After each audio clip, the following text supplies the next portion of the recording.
Salut à tous, ici Hightech Pro et dans cette vidéo je vais vous montrer le jailbreak T-Third de l'iOS 6.0 Beta 1. Donc mon iDevice est sous iOS 6.0 Beta 1. Vous pouvez voir ici qu'il est marqué Connected iPod Touch 4G 6.0. Donc on aura besoin de son iDevice. On aura aussi besoin d'un ordinateur, que ce soit Mac ou PC, et donc on aura besoin de Redsn 0.9.13 Dev 1. Donc des liens de téléchargement seront dans la description de la vidéo. Donc on va ouvrir Redsn, on va cliquer sur Extra, Select IPSW et on va choisir notre firmware, donc iOS 6.0 Beta 1. Donc on choisit, donc il est identifié et on clique sur OK. On clique sur Back, Jailbreak. Donc là on a une ligne qui progresse, donc elle charge.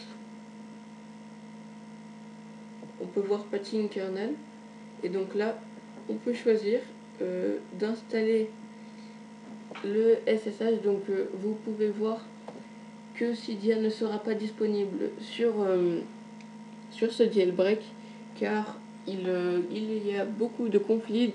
Donc Muskelnerd a bien précisé que Cydia ne fonctionnait pas et donc on va pouvoir installer la fonction SSH et donc on va pouvoir mettre la batterie, le pourcentage de la batterie.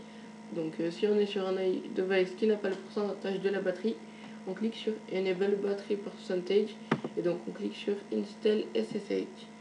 Après on clique sur Next et là il faudra éteindre son iDevice.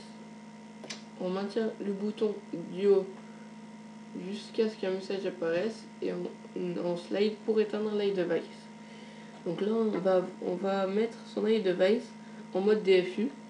Donc je vais vous expliquer comment on fait. On clique sur Next et là on le met en mode DFU, c'est-à-dire qu'on appuie 3 secondes sur le bouton du haut, puis on maintient les deux boutons pendant 10 secondes, donc le bouton du haut et du bas, et donc là au bout de 10 secondes on maintient le bouton du bas et on relâche celui du haut pendant 7 secondes environ. Donc voilà, au bout de 7 secondes, l'iDevice est identifié. Donc, on peut voir une barre de chargement, une seconde barre. Et donc là, on attend pour redémarrer son iDevice. Donc normalement, il y a une sorte de disque dur avec une flèche verte avec marqué Downloading Jailbreak Data. Donc pour ceux qui se demandent pourquoi il n'y a pas eu de vidéo ces derniers temps, donc déjà j'ai eu un problème de Wi-Fi et aussi parce que ma caméra est cassée. Donc je ne sais pas s'il y en aura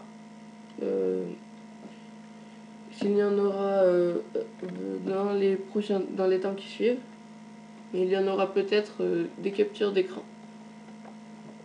Donc là on a un message qui nous dit que c'est un programme, un jailbreak de manière T-Third, donc on aura besoin de son ordinateur pour le rallumer. Donc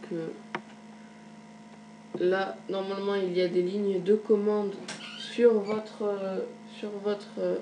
iDevice. Là il y a le logo de Redsn avec la plus longue étape qui s'appelle Installing Bundles, et donc là on doit patienter pendant longtemps. Donc ça devrait aller vite. Et donc là l'iDevice va se rallumer. Donc on a la pomme d'Apple. Et donc si vous éteignez par erreur votre iDevice et que vous voulez le rallumer, une de mes premières vidéos explique comment faire. Donc ma vidéo pour faire un boot T-Third, donc pour rallumer son iDevice avec son ordinateur, sera dans la description de la vidéo. Et donc là son iDevice s'est rallumé et donc on peut utiliser son iDevice jailbreaké. Donc c'était Hightech Pro et à plus pour de nouvelles vidéos. Salut!